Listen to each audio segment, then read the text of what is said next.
Okay, we are recording again. So everybody, this is Cindy O'Brien, and she is one of the IDS pharmacists. She's been here for, I know, at least 20 years, probably 25 or more.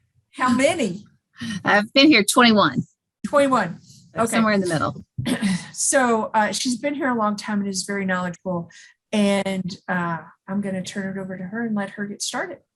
All right, thank you, Marie. I'm going to share my slides. So, wrong one. Hold on, let me find the right screen. All right, can you guys see those slides?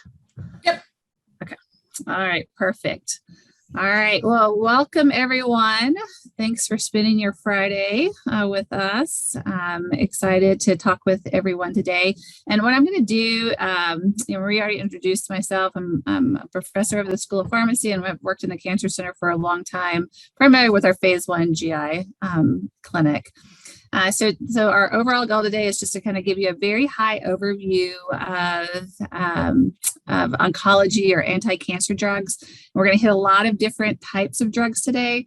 So this by no means the deep dive, but hopefully we'll give you some just general understandings. And most importantly, what I find helpful for new research associates and things that come in is helping them understand kind of the language of oncology. And there's a lot of language related to the names of drugs. And so hopefully by learning some of that language, it will help you as new trials come in and you're trying to figure out what a drug might do and what kind of side effects might be associated with that. So let me advance my slide here. So for today, like the end of all of this, like I said, I want you guys to be able to, at the end of this presentation for the chemotherapy and targeted agents that we talk about, I want you to be familiar with how they work and kill cancer cells. Recognize some common side effects associated with them, and then lastly, be aware of the naming system for these agents. And so some of this is really fun as we go through. All right, so just a little bit about the naming system. There is a group or a council called the United States Adopted Names Council, and they're responsible for creating those crazy generic names that are almost impossible for everyone to say. So, don't feel bad if you can't say them, because sometimes I don't even know how to say them. And so I do my best, and then somebody comes in and tells me.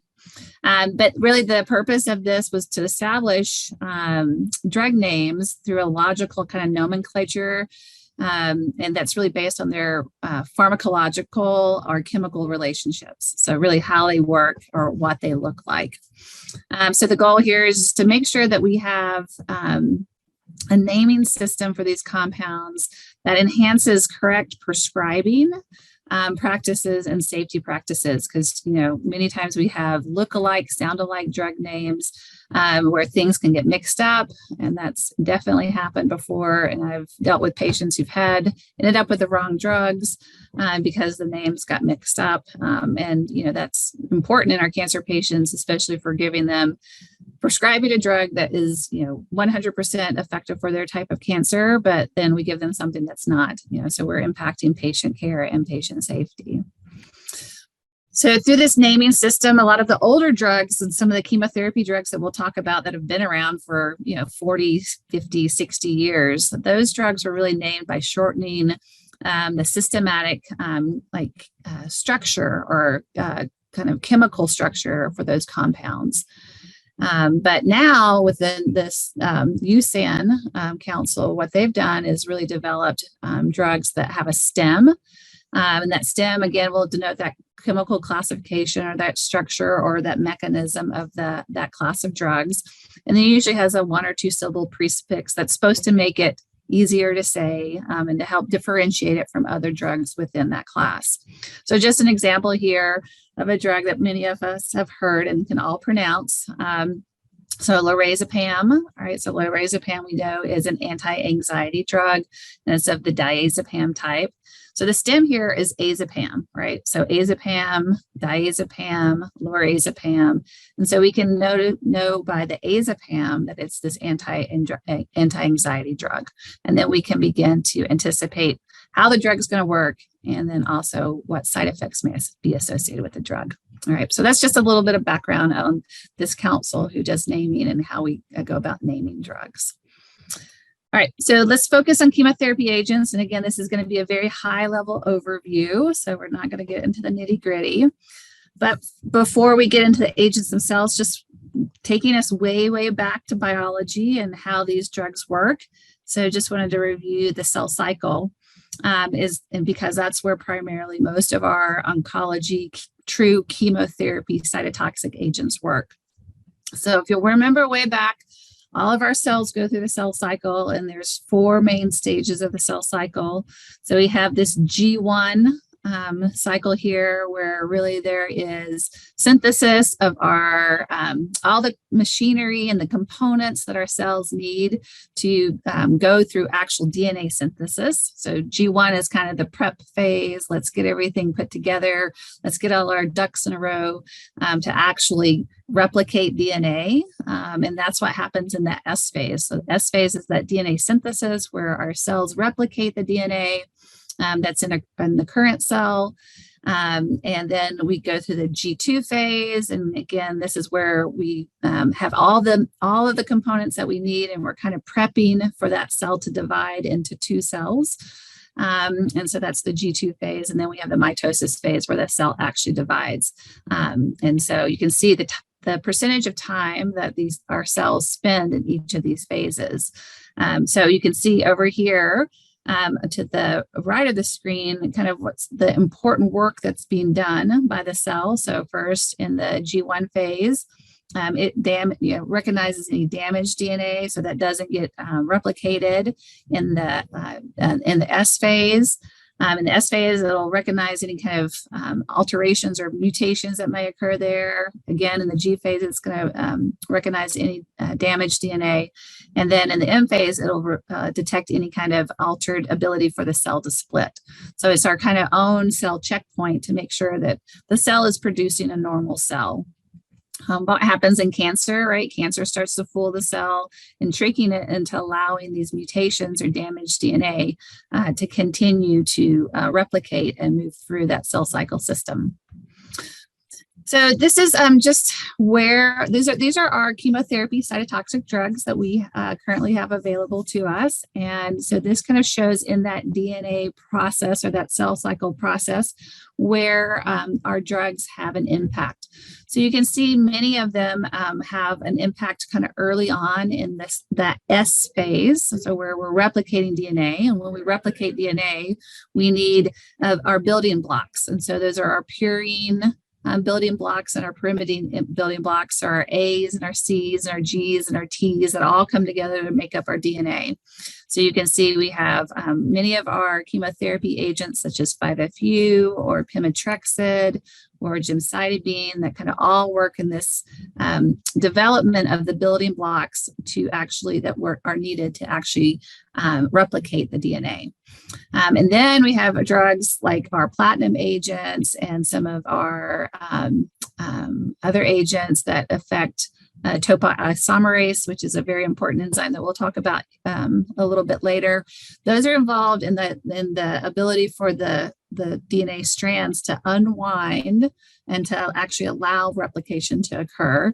And then we have other agents that occur or that have their impact further down in this process, really after the DNA is replicated, and either as the cell divides or as the cell actually does its own functions in causing cell signaling to occur to stimulate that cell cycle process. So we'll talk about a lot of these as we go through. So we're going to start with alkylating agents. So alkylating agents are our oldest chemotherapy agents. They've been around for many, many decades and are really based on poisons to really think about it. So, these are really our true oldest agents. And because of that, they are kind of nasty in the fact that they cause a lot of side effects. But when we look at how these drugs work, they work by cross-linking the DNA. And so if you see in the figure here, to the bottom right, you can see where these drugs will come in, and you can kind of see that red and yellow little bar. That's the chemical structure of your alkylating agent. They're going to come in and insert itself into the DNA helix. So we have that double-stranded helix. They're going to insert itself there.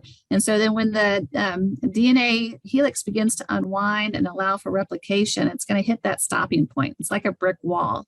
So it's going to hit that and not allow the DNA to be replicated. And when that occurs, then the cell can't continue to go through the cell cycle, and the cell will ultimately die.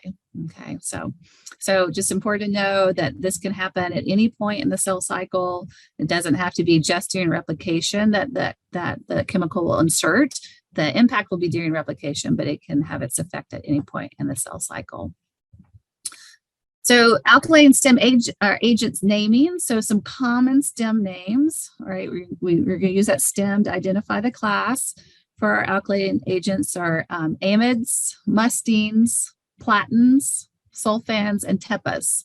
So those are some stem names. When you hear those, you will think, I want you to think about, oh, those are alkylating agents. They're going to inhibit DNA synthesis or cell cycle synthesis in a certain way.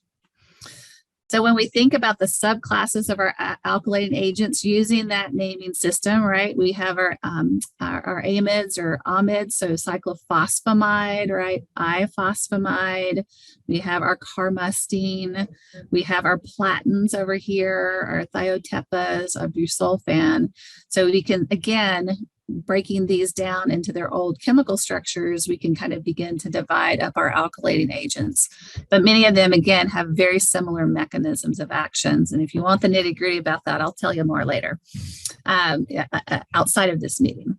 So when we think about common toxicities of alkylating agents, they're, like I said, they're old, they have lots of toxicities, and they're not very friendly toxicities. So typically nausea, vomiting is a common side effect with this. Very much so myelosuppression. So we'll see low white blood cells, platelets, and red blood cells. Almost all of them cause alopecia. Almost all of them have infertility issues. And there's also a risk of secondary cancers from an exposure to these agents. And so I put some drug-specific side effects down there that are unique to each of those classes of drugs. So hopefully that will be helpful. We all know platinums cause a lot of neuropathy. We always think about hydration and blood in the urine with hemorrhagic cystitis with our cyclophosphamide, ifosfamide, and pulmonary fibrosis with our busulfan. All right, so we're going to switch, go a little further into the cell cycle. So these are our antimetabolites. And so our antimetabolites really work in that S phase where we're making and replicating the DNA for the new cell. And these drugs really work by kind of mimicking our building blocks. So our A's and our T's and our C's and our G's. So when they get incorporated into that new DNA that's being built, ultimately they'll look funny when in the G2 phase, when it's kind of checking everything out, making sure the DNA is normal. These building blocks, these antimetabolite building blocks will look different than normal building blocks, and the cell won't know how to handle them and should cause the cell to die. Okay, and so like our alkylating agents, the cells that are mostly impacted by this are rapidly dividing cells. So some common stems for, oops, did that stop sharing?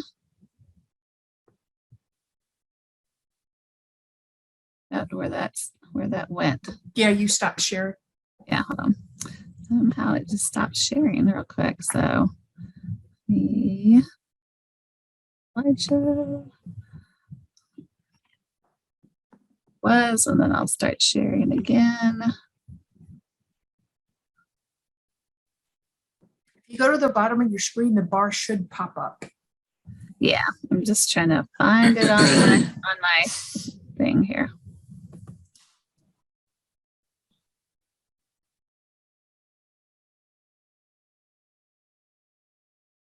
There it is. Okay, sharing. Let me go back to. There you go. Slideshow. Oh, let me scroll through here. Get back to where I was. All right. So naming system. So common antimetabolite stems are like abenes, so cytidine, arabenes, cytidines, methotrexate and either Rasil or Uracil. And so, so when you think about the subclasses of our antimetabolites, this falls right into it, right? So capecitabine or fluorouracil, cytarabine, gemcitabine.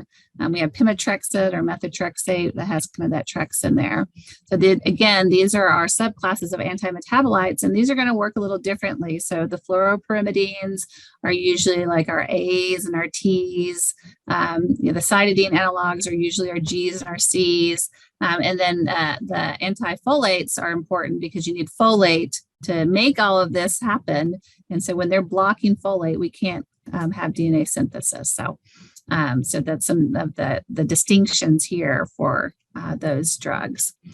So because they all kind of work a little bit differently, they have a little bit different toxicities. So if you think about the fluoropyrimidines, so 5-FU, capecitabine, hand-foot syndrome is super common in these patients, as well as we can see some myelosuppression when we give bolus administration.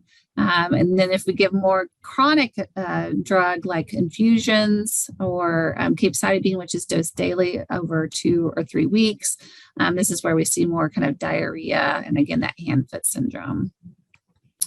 For cytidine analogs, the toxicities tend to be more dose dependent and increase with longer infusion time. So things like gemcitabine, the longer we give it, the more toxicities we see. But again, very myelosuppressive. So we see white blood cell platelets and red blood cell decrease. So that's what that leukopenia, thrombocytopenia, anemia are. Likely to see kind of flu-like syndromes with these and rashes. And then there's some other kind of specific side effects related to the agents if you want to look into those a little bit more. Thinking about our purines and our purine metabolites, so these drugs tend to have a lot of myelosuppression and the decrease in those blood cells tends to last a lot longer with this class of drugs than with some of our other antimetabolites. We're more likely to see nausea and vomiting associated with these, as well as hepatic dysfunction with this class of antimetabolites. And then our antifolates, these are kind of, again, can be kind of nasty drugs. And so because they block folate, which is essential for the cell to grow and divide, when we block that, can see some pretty severe side effects because we're not just blocking it in the cancer cell, we're blocking it in every cell in our body. So the severe side effects have led to deaths due to neutropenic sepsis in patients. So, these are drugs we really need to kind of pay attention to, and they can cause organ failure because, again, the cells are not able to replicate. So this is where we see kidney dysfunction or injury, hepatic dysfunction, see lots of rash, mucositis. You see tons of myelosuppression. You can even see brain, like CNS issues. So these are drugs that we always use a lot of supportive care or agents around them to either prevent side effects, like with pimatrexate, we use B12 and folic acid, or we use leucovorin to rescue patients from methotrexate. So moving again through the cell cycle. So we talked about our kind of non-cell cycle specific agents with our alkylating agents, talk about our cell cycle specific with the antimetabolites in that S phase. So now these are our microtubule targeting agents. So these work in the M phase, right? So the mitosis phase where a cell kind of preps itself to divide and to create 2 new cells. And so you can see kind of what happens during mitosis and the different phases the cell has to go through before it actually goes through what we call cytokinesis to separate the cells. Okay, so the purpose of these agents is to prevent that cell from dividing. And if it can't divide, again, it doesn't know what to do. And then many times we'll go into what we call apoptosis and cell death. So our microtubule agents, we think about naming, the common kind of STEM names for this are bulins or taxols, okay? So I'm sure you've all heard of paclitaxel and docetaxel, so this is where this comes from. And then we also have our vinca alkaloids, which are super old, and they actually don't have a stem at the end. They have a kind of a standard prefix called VENS, okay? The other fun kind of bar trivia thing about this class of drugs is they all come from natural sources. So it's kind of interesting. So these are toxins in the out in nature. So you can see here the subclasses of our microtubule agents, our vinca alkaloids, our taxanes, and then our halocondrins are there as well. So those are kind of our tubulin drugs, and then we have our taxol drugs, and then our ven drugs. So toxicities are vinca alkaloids. So this is a picture of the vinca plant that you probably have growing in your yard and didn't even realize it was vinca. But these drugs are all vesicants. So if they extravasate, they can cause what we call vesication. That causes tissue damage in the muscles and the skin or any of the other tissues around the area where the drug might leak outside of a vein. So we really need to be careful with those drugs. When we talk about vincristine, it is not very myelosuppressive, but it's very neurotoxic. So it can cause sensory neuropathy or peripheral neuropathy in the hand and feet. It can cause neuropathy of smooth muscles internally. So we see a lot of constipation from that. And it can cause cranial neuropathies. So patients can have palsies and different things that are more CNS related. So it's very neurotoxic. Vinblastine, on the other hand, actually has more myelosuppression with it and less neurotoxicity. So we see more risk of patients developing neutropenic fever and those types of things with vinblastine. And vinorelbine is, I call it the middle child here, because it's kind of got mild neurotoxicity and mild myelosuppression. So it's not quite vincristine, it's not quite vinblastine, so it's somewhere in the middle. And so it does have both of those toxicities, but not as severe as either of the other two drugs. When we think about taxanes, so taxanes come from the barks of yew trees. And so we have, this is where these drugs come from. Because they come from these barks that are really oily, and then we have to use chemicals to make them more decrease the viscosity of them to be able to actually infuse them. Many patients will have hypersensitivity reactions, so we do a lot of pre-medicating with them. Lots of myelosuppression, again, sensory neuropathies with these. These drugs can cause total alopecia, so not just hair. People can lose eyebrows and eyelashes and other hair on their body. But the good thing is they don't have a lot of nausea and vomiting associated with them. And you can see some specific drug toxicities related to paclitaxel and docetaxel here at the bottom of the screen. All right, our halocondrins, so these come from like sea urchins. The poison that sea urchins will squirt out to fish when they don't want people then to bother them. And so this is the sea urchin that it comes from. So similarly, like our other microtubule agents, we can see myelosuppression, alopecia, neuropathy, but these do also have a QTC prolongation associated with them. All right, so we're going to keep moving through here with our chemotherapy agents, and we're going to talk about our topoisomerase inhibitors. So these are involved directly in DNA replication. So they are in the S phase of the cell cycle. And topoisomerase is an important enzyme because we know that there's a double helix of the DNA, and we can't copy the double helix because it's too tight. So we have this machinery that's got to get in and do it, and that double helix makes it too tight to be able to actually copy it. So topoisomerase comes in and clips the DNA, allows it to unwind. And when it unwinds, you can see here, then our replication machinery can move down and make new copies of our DNA to go into our new cell. So we have two versions of topoisomerase.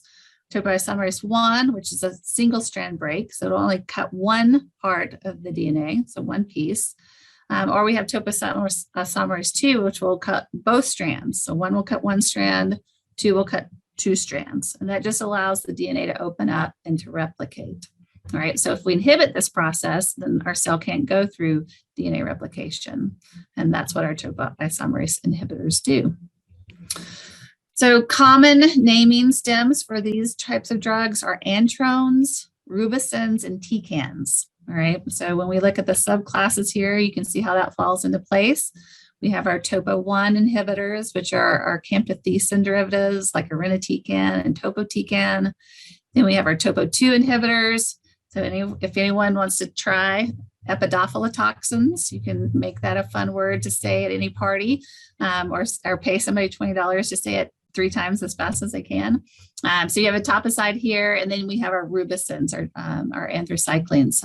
So all of our different rubicins are in that category. So when we think about topo 1, and we think about our TCANs, the common toxicities again are neutropenia, mucositis, diarrhea, especially with irinotecan. Some people call it Iran to the can. We have hepatic dysfunction and fatigue. All right. And the important thing with irinotecan is it has an early and a late diarrhea. So patients can actually get early diarrhea while the drug's infusing due to a cholinergic release of chemicals in the body that causes the stomach and the GI tract to go into kind of hyper mode and cause early diarrhea. When we look at our topo 2 inhibitors, so we have to kind of look at these a little bit separately because they come from kind of 2 mechanisms here, or two classes, chemical classes of drugs. So etoposide, a lot of myelosuppression, especially focusing on white blood cells. We can see some alopecia, some stomatitis here. And then we have our anthracyclines. And so we know that they cause lots of myelosuppression. They cause a lot of cardiac toxicity. So we have to monitor cardiac toxicity in these patients acutely and then chronically, because we can see long-term cardiac toxicity develop 10 years at post their use. So we really track dosing with these drugs with a cumulative lifetime dose. Some of our patients will call it the red devil because they lose their hair, and they also cause a lot of nausea in patients. So these are, again, drugs that we really want to make sure that we're aware of these toxicities and managing patient adverse events. There are also vesicants. So this is why almost always we will give this drug through a port and never give it through peripheral, a peripheral IV, because of the vesicant properties that occur with these anthracyclines. Okay, so we have successfully gone through a lot of chemotherapy drugs. So hold on to those questions. Hopefully that was a good high-level overview. That was like being launched out of a rocket. Yeah. There's a lot more detail in it, but at least what I want you, like I said, what I want you to know is just a general idea of how these drugs work, and be familiar with those naming systems, right? Because I always tell my students, you can memorize that 5,000 oncology drugs we have, but and try to memorize a whole list of side effects associated with each of those drugs. But if you know, oh, a rubicin is going to be an anthracycline, and I know that anthracyclines have cardiac toxicity, then you're already, ahead of the game.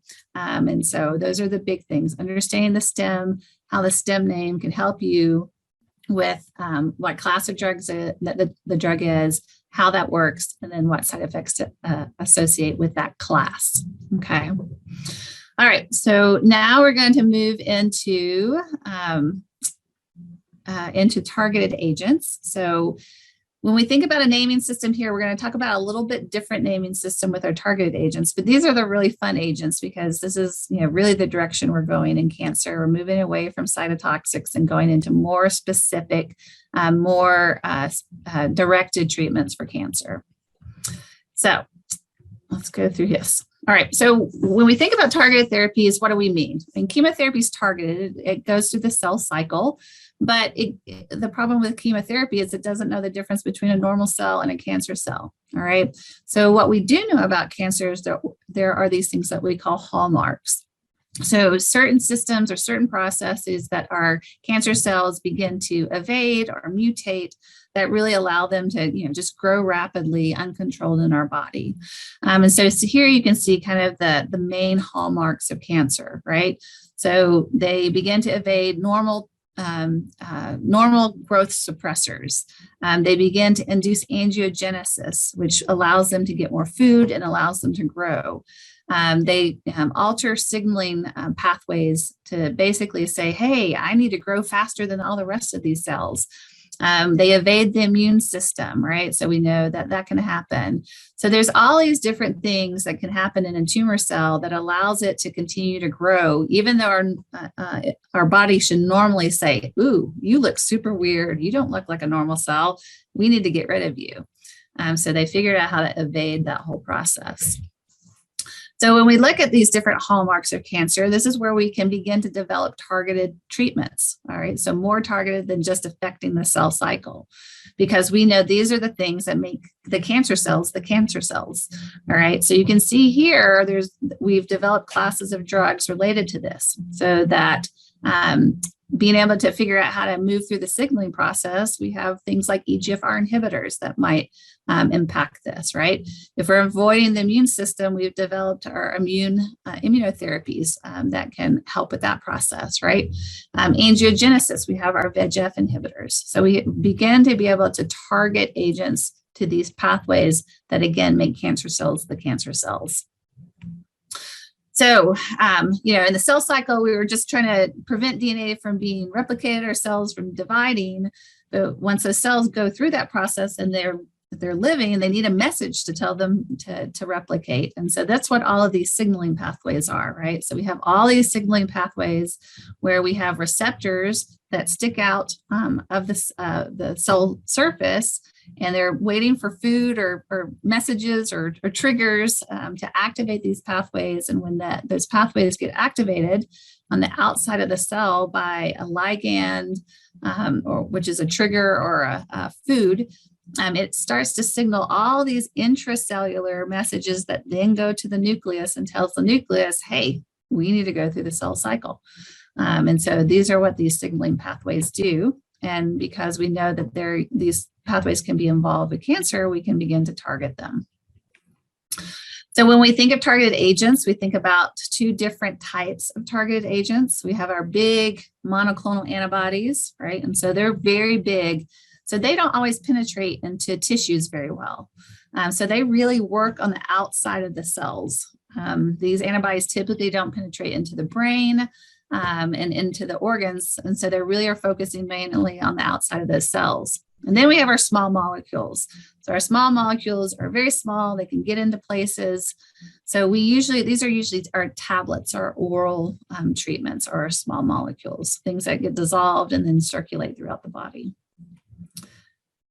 So we have our antibodies, we have our small molecules. Where do they work? So our antibodies really work on the outside here in the extracellular portion of these receptors. So they'll bind outside of the cell. So they'll usually block the ligand or the food for that receptor to tell the cell to grow. Our small molecules, on the other hand, get through the cell membrane, and these are usually our tyrosine kinases. They'll get through the cell membrane and they'll inhibit the inside of the cell where these receptors have to be activated to send the message to the nucleus. All right. So our small molecules work on the inside, our antibodies work on the outside. We try to prevent these growth signaling pathways from occurring. And hopefully by doing that, we're preventing that proliferation of the cells. We're preventing metastasis and that cell survival from occurring. So when we think about antibodies and naming them, this has a much different system than kind of the traditional chemotherapy agents. We have a system where we have a prefix, we have an infix that represents the target, we have an infix that represents the source, and then we have a stem. All right. So most of our monoclonal antibodies, the stem is going to be MAB, right? It's for monoclonal antibody, MAB. All right. So then in front of the MAB, we have an infix that is the source. And the source means, where does it come from? Is this antibody more human? Is it humanized? Is it chimeric, or is it mouse? So depending upon the source, you're going to either be an OMAB, iximab, a zumab, or an umab.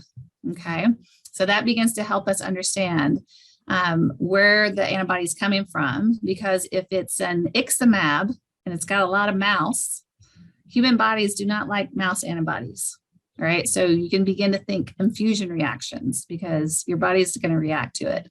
Whereas if it's an umab and it's mostly human, there's a lot less risk of an infusion related reaction. All right, so this is just kind of a picture to show you what a OMAB, a iximab, a zumab, and a umab might look like as far as the components of non-human sources. And so again, this will kind of help us understand the kind of immunogenicity that might develop during an infusion. All right, so we've got our mAb stem, our infix, that's the source, and now our infix that's part of that is our target. And so this is my favorite part of monoclonal antibodies, that we can look at the target.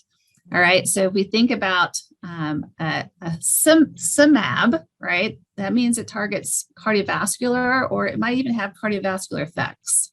All right, if we have a mAb or mAb, that's an immunomodulating mAb. So that means it's going to have some kind of checkpoint or some other kind of immune function there. If we have a mAb, these are like kind of the generic ones. These are, I call them a little bit lazy names because it just means they're going to attack the tumor. So there's these different ways that we can start to begin to understand what our mAb might be or might do, and the side effects that might be associated with it. Okay. So I put here a little table. You guys can fill it in. I filled in the first two for you here, but I'll let you guys fill in the rest. Just helping us understand what this naming system looks like. So there's always going to be a prefix. So in the case of trastuzumab, our prefix is tras. Our target is tu, so tumor. Our source is zoo, so it's humanized. So it's got a little bit of mouse, mostly human, and then our mAb. Okay, and then we have cetuximab, again, targeting the tumor. The source is chimeric. If we did ipilimumab, the target would be LI, which is an immune target. So it tells us right there, this is an immunotherapy. All right, so again, just something for you guys to kind of play around with and practice the naming system.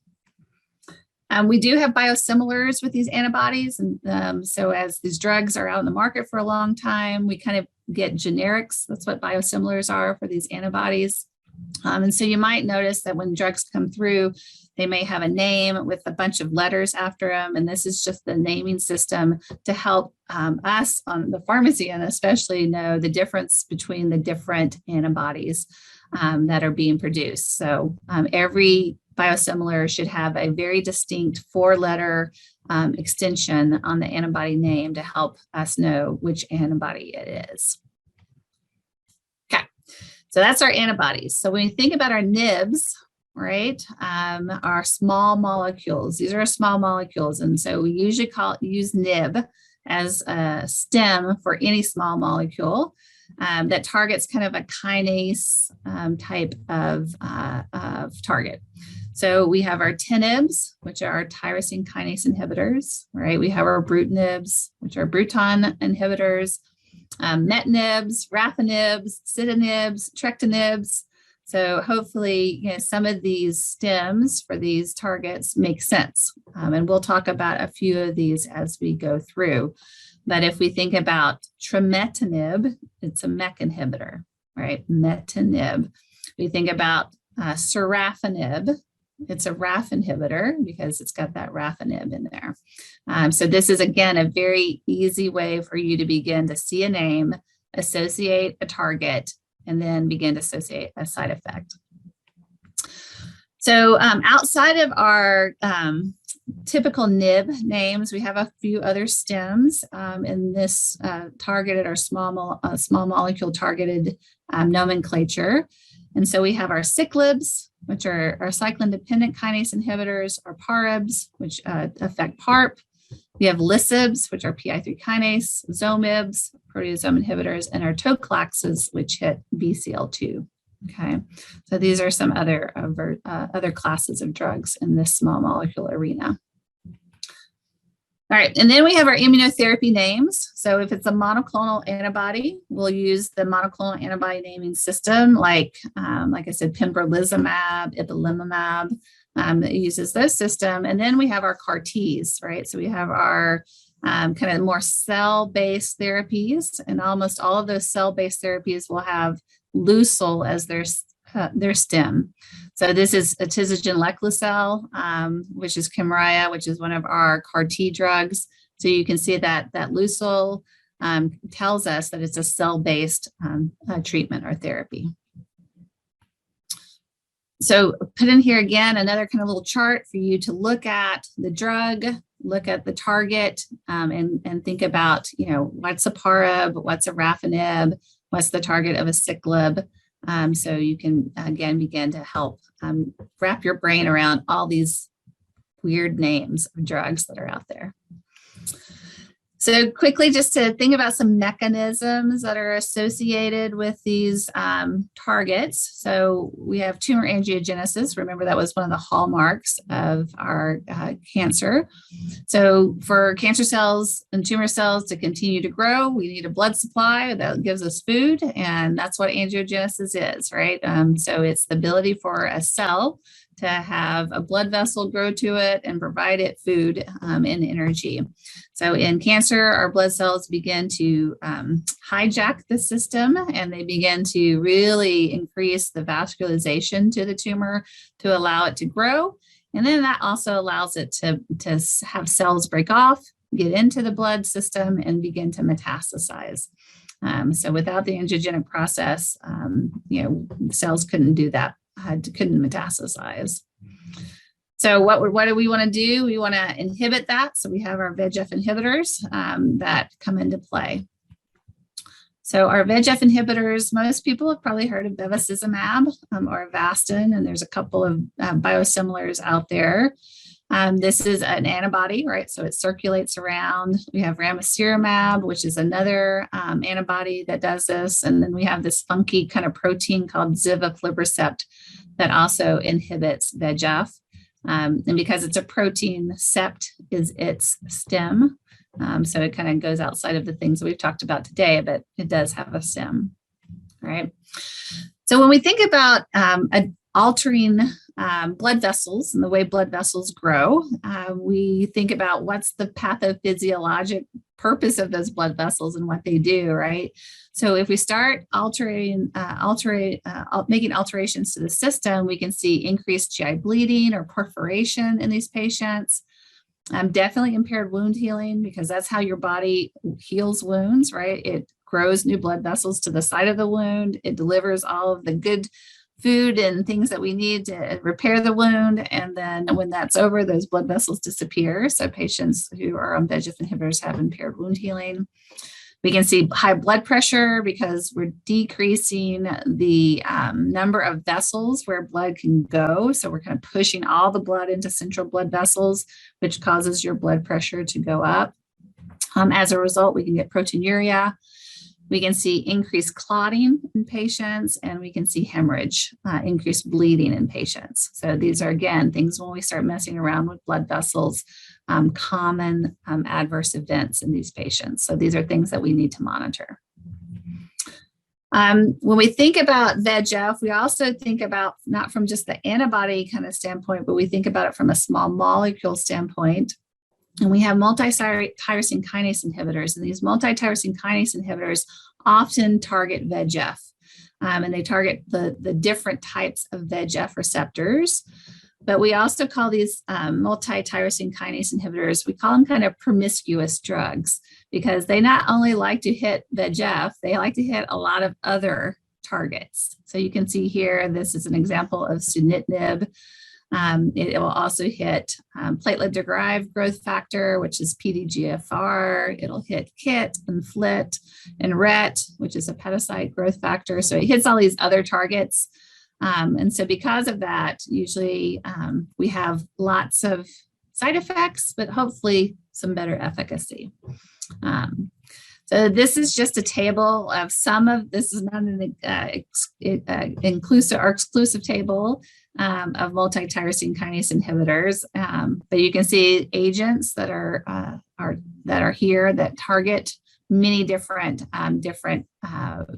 types of cancer promoting receptors. So again, you can see VEGF here, PDGF, KIT, BRAF in some cases, EGFR in some cases. So because, again, they're promiscuous, they hit a lot of receptors, they have a lot of side effects. So we get all the same VEGF side effects with bleeding and impaired wound healing and hypertension. And then we get other things like rash and hand-foot skin reaction, hypothyroidism, lots of cardiac toxicity associated with these drugs, as well as hepatotoxicity. So you can see here, If you see a multi-tyrosine kinase inhibitor, just know lots of toxicities, mainly VEGF, but other things. We have our the next growth pathway I want to kind of talk about are epidermal growth factor receptor inhibitors. So these are a really common growth factor that occurs in most of our epithelial tissues in our body. So this is why we see this kind of exploited here. So what happens in cancer cells is that they will overexpress these EGFR receptors. So a normal cell might, let's just for the sake of it, say they might have 10 of these receptors on a normal cell, but your cancer cell gets greedy and it wants more food, right? That ligand is food. And so it'll put 100 of those receptors out there. Again, those are just made up numbers, so don't quote me on that. But it'll put more receptors up there. And so when there's more receptors, it's grabbing more food, then it's causing these second messenger pathways to occur, and it's causing more cell proliferation and allowing the cell to survive. So that's one way our epidermal growth factor inhibitors can work. The other place that, and so those are usually our monoclonal antibodies. Our small molecules, again, will go through the cell membrane and they will actually work on the intracellular part. So see where those P's are? What these small molecules will do is they'll go in and block the ability for those P's to activate. So those are phosphorylation, phosphates that are in there, and they need to be activated to turn these signaling pathways on. So our small molecules will go inside the cell, they'll block the ability for the receptor to phosphorylate and turn this message on. So what can happen here is we can get changes in the little pockets for these P's, like so where the P's have to bind to get activated, we can get some changes in those so drugs can't bind or drugs can't activate or inactivate this process. So cancer cells are really smart and they figure out lots of ways to evade the system. So you can see here, this is where EGFR inhibitors work outside and inside the cell. So these are our different EGFR inhibitors. So we have some mAbs that work on the outside and we have some NIBs that work on the inside of our cell. And then you can see the target here. So for our NIBs, you can see those exact deletions or substitutions or changes that they make on the inside of the cell to be able to allow the cell to continue to grow. So side effects of our EGFR inhibitors. So we have rash because it's an epidermal growth factor inhibitor. So we have a lot of these receptors in our skin. So you can see this acneiform rash. We have lots of diarrhea. And we can see a very rare kind of interstitial lung disease that can develop from these agents. Some drug-specific things we can see with our mAbs, they can cause a lot of hypomagnesemia, so patients will lose magnesium. And then with osimertinib, which is probably the most common of our NIB EGFRs to be used, we can see QT prolongation and cardiac events. HER2 pathway. So HER2 is actually a part of the EGFR pathway. It's just HER2 is EGFR2. So it's one of the EGFR receptors. It's highly associated with breast cancers, but also see it in some prostate cancers, gastric cancers. So again, another receptor on the cell surface that if activated causes messages to go to the nucleus and to cause cell proliferation. So here are HER2 inhibitors. So trastuzumab, lots of trastuzumabs here. We see some pertuzumab. And then there's some other, what we call antibody drug conjugates with trastuzumab. So atotrastuzumab and trastuzumab deruxtecan, which actually is trastuzumab, the monoclonal antibody with a chemotherapy drug attached to it.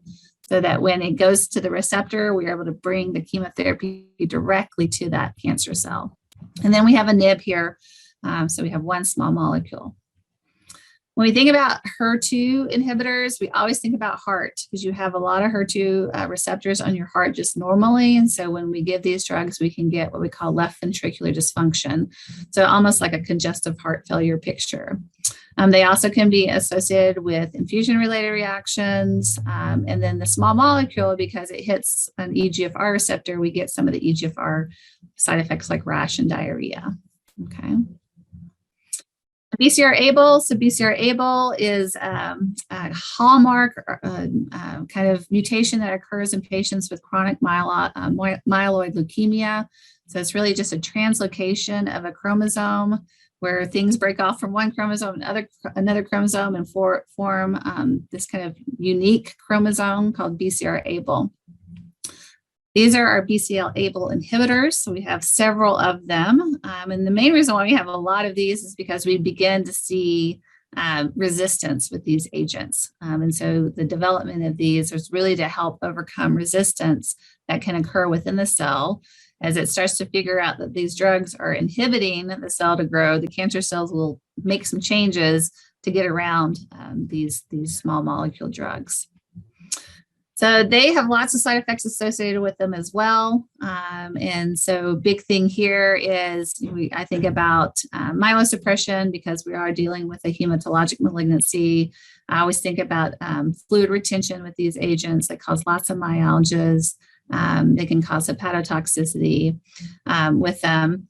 The one big thing is to always think about some of the drug-specific side effects in our patients. So that might help you choose if you have the availability to use any of these drugs. Due to the fact that you don't have any mutations that might drive you one way or the other, then we have to think about the adverse events associated with that are unique to these drugs. So ponatinib causes a lot of occlusive events. So people who have clotting disorders or clotting issues, maybe that's not a drug. Nilotinib can cause hyperglycemia. So we have to think about patients who are diabetic. Would that be the best drug for them?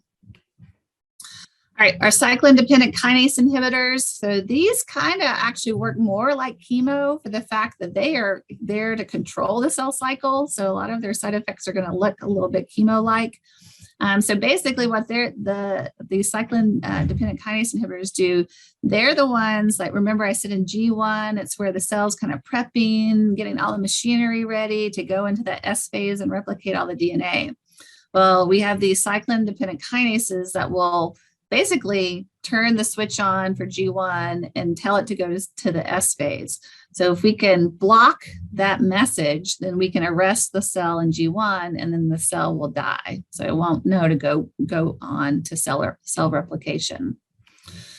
So these are our CDK inhibitors. And so remember the naming for these were ciclibs. So we have abemaciclib and palbociclib and ribociclib. So that will help with that.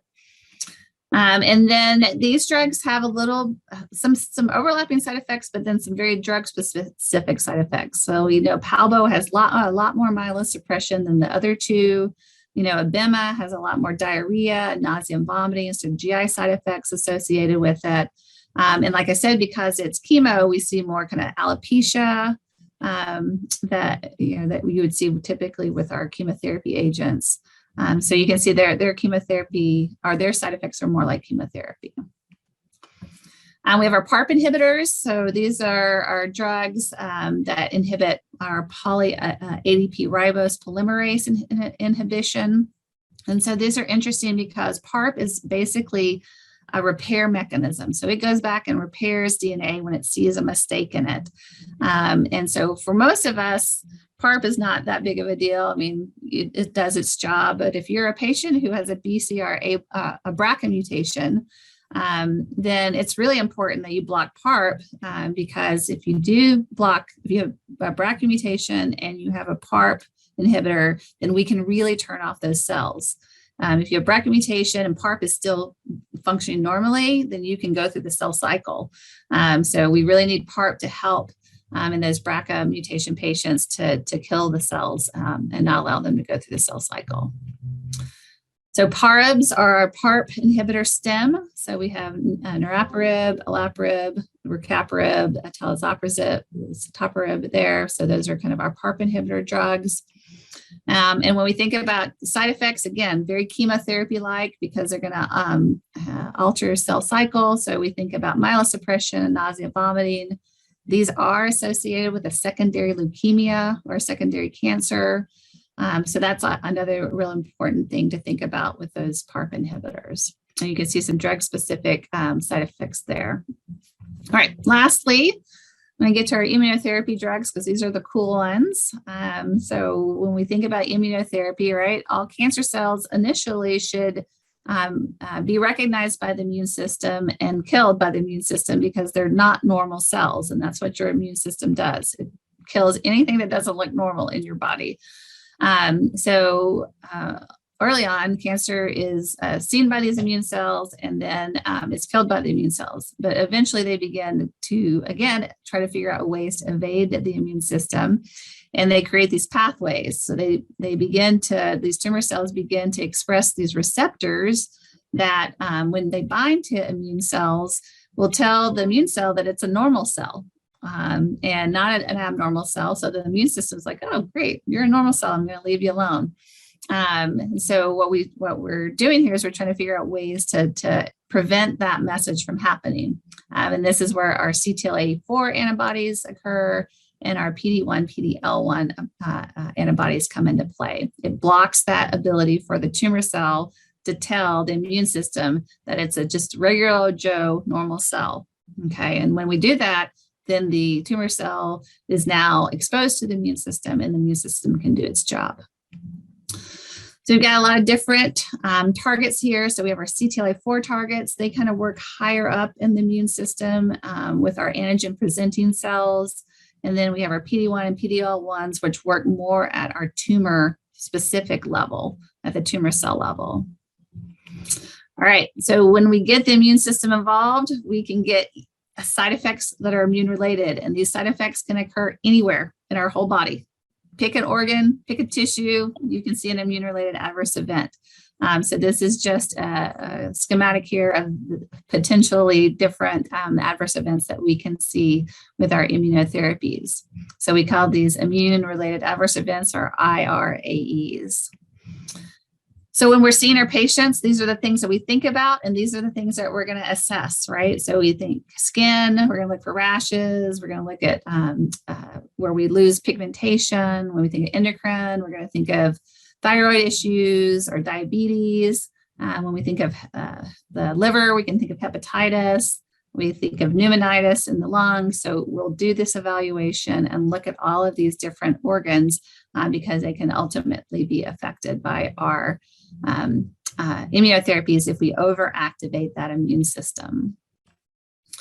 The interesting thing about these drugs is they kind of have a different onset and a different resolution of side effects than our chemotherapy and our small molecules. Typically, when we give chemotherapy and small molecules, we'll see side effects within a day or two, and that might last for a week or so, and then it all resolves and our body heals. But with these immunotherapies, we may not see side effects occur until week 2, 5, 10, right? So long after their first dose of drug. So you can see here for ipilimumab, rashes typically don't occur until closer to a month after their first treatment, and then may take several months to resolve. Things like hypophysitis, which is really an endocrine side effect, those occur later and those never resolve, right? So these are really interesting kind of events that occur with our immunotherapy. And in fact, I've seen patients react to immunotherapy or have immunotherapy related adverse events a year or two after their last dose. Okay, so you've primed the immune system and sometimes it just gets triggered and you can have these adverse events. So with that, I think I've hit my time. So it was a whirlwind of a discussion. So hopefully you guys have learned something, and I'm happy to address any questions that you guys have. So we do have a few minutes for questions, and then I think next year we'll kind of get into more specific kind of things. But my question is, over the course of your 20-year career, what's kind of been the most important or the most exciting advancement that you've seen in cancer treatment? So for me, I think immunotherapy really has been the most exciting advancement. And when I first started in oncology, we kept hearing, oh, immunotherapy, there's lots going on. But we didn't have these really cool drugs and cool ways to target or really rev up the immune system. We were using old cytokines and different types of ways to rev up the immune system. And they're just not very specific, right? And they just caused lots of side effects and patients hated them and they didn't tolerate them. And, we just could never figure out how to get make it happen. And so when really seeing the development of these antibodies and these immune checkpoint inhibitors, and even now our CAR Ts and how we can engineer the cells to be very specific to a specific receptor, it's really fascinating because that is your body's upfront mechanism really to get rid of these abnormal cells. And so it's a great way to really be able to utilize your own body to target cancer cells and have it be a big part of treatment is really important. And I think as we move through this, we're really going to see less and less chemotherapy over time if we can use the immune system. Mm-hmm. I would agree with all of that. I think it, in the last, 5 to 10 years, the science has been just amazing. And the progress, I've been, doing oncology for 30 years, and it's totally different now than, Yep, very different. And that's what I love about it. It makes it fun because, we're constantly learning and constantly progressing. So. Yeah. And I think, as I told you when we were talking about this talk, that, I really like to get to the point to where, I think chemo was just so barbaric. So was radiation therapy, but we've come a long way with that too. That in 20 years, we're going to look and see what we did in kind of the 80s and 90s as, oh my God, that was so barbaric. Kind of like how we think about medieval medicine. Right, exactly. You kind of like, oh God, they did that to people. And I'm really anxious to get there, to kind of get there. But does anybody else have questions? Do I have anything in the chat? I have to check chat. Nothing in the chat. I know y'all have to have questions. See, this is the problem with meeting on Zoom. Everybody gets so quiet. No, I know. Yeah, any question. Like, no question's a dumb question. Trust me. Okay, well, maybe I'll ask you guys all a question. Have you seen drugs come through where the naming system, like this, knowing this naming system now will help you as you work with drugs on trials? Yes. See, yes, from Claire. Absolutely. Okay, good. All right. Well, then I have achieved my goal for the day for sure. It's always funny because, like, when I teach, the naming system to the pharmacy students at the School of Pharmacy, it's like this light goes off in their head and they're like, oh my gosh, like this is amazing. So it's so much easier to classify what it is when you've just got to remember a dozen things and not 5,000. Right. I guess another question I have for you all is, what kind of information do you need or want about drugs, and how can, me or Marie or anyone else help you guys in that arena to better understand the drugs you're working with?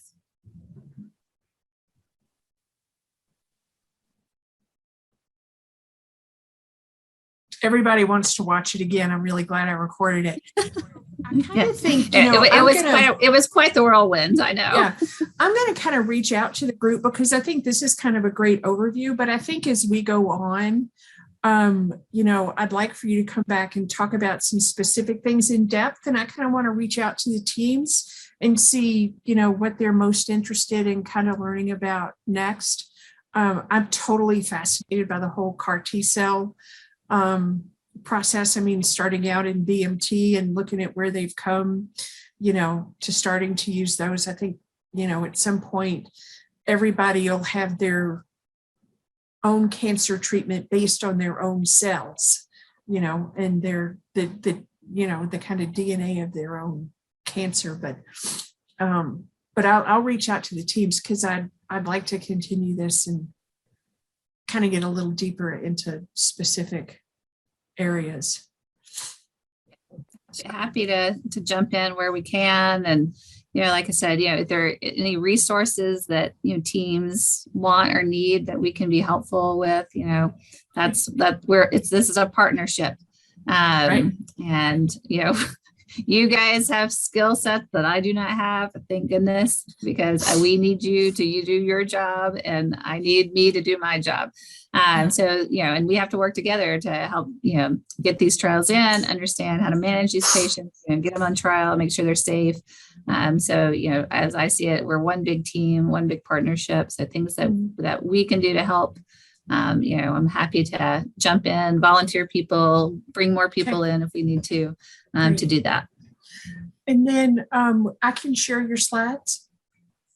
Yes, you're more than welcome to share my slides. I'm getting some great suggestions about where we should go next. Yeah. And thanks, because I'm definitely going to be sharing your slides and everything. And again, thank you. I know y'all have been slammed and short-staffed like everybody else, and I really appreciate your stepping up and doing it. I really do.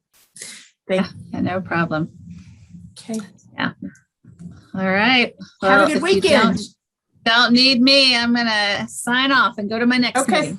All right. Have fun. All right. Thanks, everyone. Bye. Have a great weekend. Bye-bye. Bye.